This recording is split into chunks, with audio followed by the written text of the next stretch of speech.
good, good, good thing. Such a good thing, girl.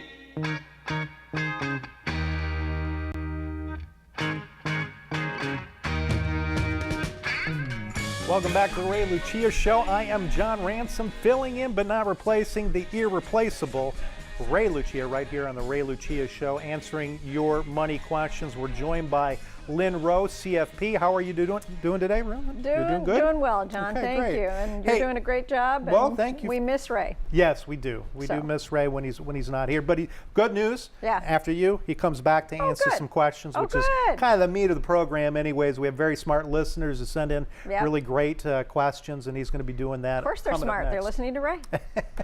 Okay, so let's talk about a couple of things.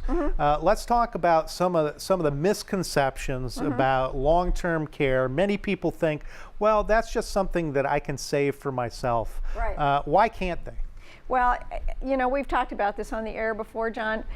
First of all, Fidelity tells us that a couple retiring at 65 have to expect somewhere in the neighborhood of $240,000 extra medical expenses, not including long-term care, which oftentimes isn't built into the portfolio if you think about it.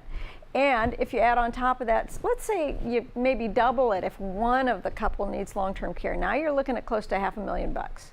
So to save that for a 40-year-old saving, or 45-year-old saving over the next 20 years, let's say, they'd have to be saving at 5% rate of return close to $1,000 a month. Right. They're barely doing that for their own retirement, half of them. Well, and part of the issue too has to do with the fact that healthcare costs, despite the attempted healthcare reform, and I know everybody wants to try to keep healthcare costs down. Right. The reality is, I'm not sure that you can necessarily count on that, just because if you live longer, by the very virtue of the fact that you live longer, you're going to have higher expenses. Exactly right. You know, the other thing though is historically medical costs and long-term care costs have not hugged the traditional inflation rate. They just haven't. I mean, if you look at the traditional inflation rate and then you look at what healthcare costs have done or what long-term care costs have done, generally speaking, those are pretty vastly different numbers. In fact, medical expenses have gone through the roof, as we know, but long-term care anywhere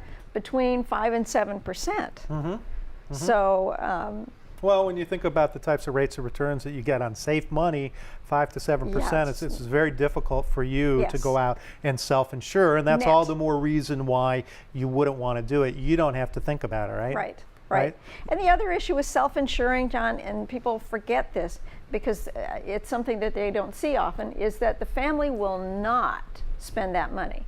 They will do everything they can not to spend that money. Not because they don't, because they're greedy, but because they're thinking, I'll do it. You know, he's my husband. I'll take care of him until she collapses, or she calls the kids and says, Dad's fallen down and I can't get him up.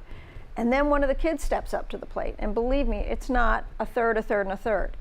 It's 0, 0, and 100%. Right. And that designated caregiver in the family gives up their life. And that brings up a good point. We're talking to Lyn Rowe, CFP. You can call her at 877-270-3127. That's 877-270-3127. Or you can go to iwantmyltc.net. Long-term care, iwantmyltc.net.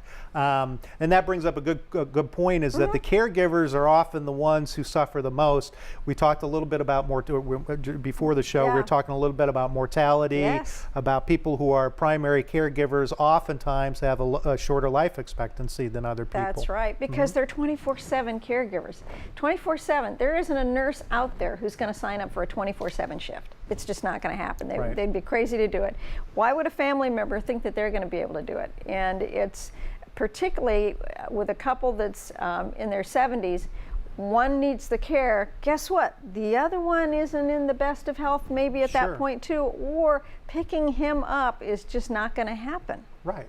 And this is especially just a dynamic that I'd see with women investors, for example. If they're given a choice between, say, saving for college educations for their kids or saving for retirement, they oftentimes pick that college education when in reality, to their own detriment, because they're mothers, they're caregivers. They want to sacrifice, but they really shouldn't do that. That's not the smart thing, and it's not the smart thing when it comes to long-term care, because, as you pointed out earlier, you have to love somebody in order to buy this product, right? Well, you do, because it's all about taking care of the people who might be taking care of you.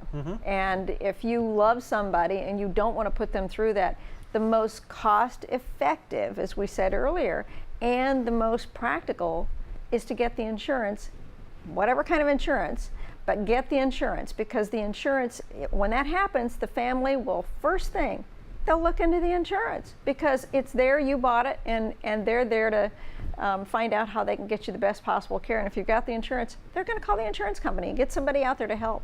Hey, we're talking to Lyn Rowe, CFP. The number's 877-270-3127, or you can get her at iwantmyltc.net, iwantmyltc.net. We're talking a little bit about the advisability of long-term care. So far, we've talked about the fact that it's good for the person who's going to be sick, because they're going to get the best quality of care. We've talked about the idea that you can't really self-insure. Right. Too expensive to really do that. We've talked about the advisability of doing it for people who don't have the capacity actually to be primary caregivers. And let's face it, it doesn't matter even if you're 30 years old. Right. You can't be a primary caregiver 24/7, right? Yeah, it's impossible. Okay, It's virtually let's talk impossible. about, though, also protecting your assets, because you've worked your whole life Yes. in order to build up assets. Yes. And if you have to dip into your retirement in order to pay for long-term care, where does that leave the people that you leave behind, or even yourself? Exactly. I mean, what happens then is the spouse starts to get nervous about how they're going to live when those assets are eaten up, or the kids are looking at it saying,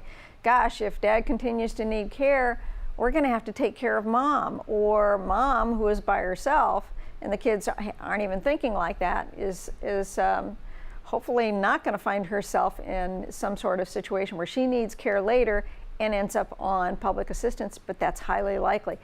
70% of the people in skilled nursing today are on public assistance. At what age does somebody want to start thinking about this? You know, I have couples I'm working with in their 40s, and I've actually worked with people in their 30s, but I would say 40s is a good time to be looking at this, because you can get it so much less costlier than waiting. And you run a better chance of getting the coverage at good rates, because let's face it, if you're in your 50s, statistics today, and I'm full of statistics today, but 1 out of 5, 50 to 59, John, are getting turned down because of health reasons. That's right. And 1 out of 4, 60 to 69. And why is that? Because medicine's better. They're finding things quicker. And the good news is they're finding things quicker. The bad news is, for the insurance, they're finding things quicker. Right. I mean, this is a math deal for them. They're not gonna take a bad bet if they can possibly avoid it. Yeah. Okay. So, only qualifying question, I guess, when it comes to long-term care, in your opinion, maybe I'm wrong about this, but I'm gonna sum it up. Yeah. If you love somebody, you need to buy long-term care insurance. Oh, absolutely. If you've got kids and you don't want those kids to be the ones to do all of that work, and you don't want your spouse to go through his races, the last thing he wants is to see Jeannie giving him care, then goodness. Well, there's a lot of reasons